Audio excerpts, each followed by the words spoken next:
Il y a ceux qui se prélassaient au soleil, qui déjeunaient en terrasse.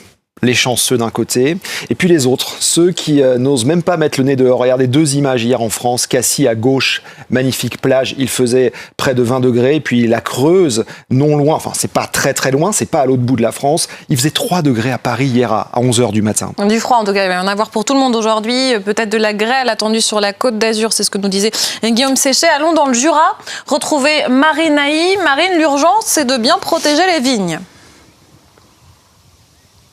Oui, tout à fait. Depuis 2 jours, les vignerons savent que les températures pouvaient être négatives. Cette nuit, finalement, on a évité le pire. Les températures sont juste au-dessus de 0 et surtout, le temps est un peu couvert, ce qui permet d'éviter que les vignes ne brûlent sous l'effet du soleil sur les premiers bourgeons qui sont apparus en ce début de mois de mai. Alors du coup, les vignerons ont disposé depuis 2 jours des ballots de paille qu'ils ont brûlés cette nuit et ils ont fait ça tous ensemble. Il faut être assez solidaires dans ces moments-là. Et d'ailleurs, des restaurateurs des environs sont venus les aider. Également, les compagnes des vignerons qui se sont levés au milieu de la nuit. Je suis avec Viviane et Elodie. Viviane, vous êtes vigneronne. On peut dire vigneronne ? Oui, tout à fait. Alors, racontez-nous un peu votre nuit, puisque la décision d'allumer les feux de paille s'est prise au milieu de la nuit. Oui, donc on s'est tous donné rendez-vous à 3h du matin devant la fruitière vinicole de Pupillon, au centre du village.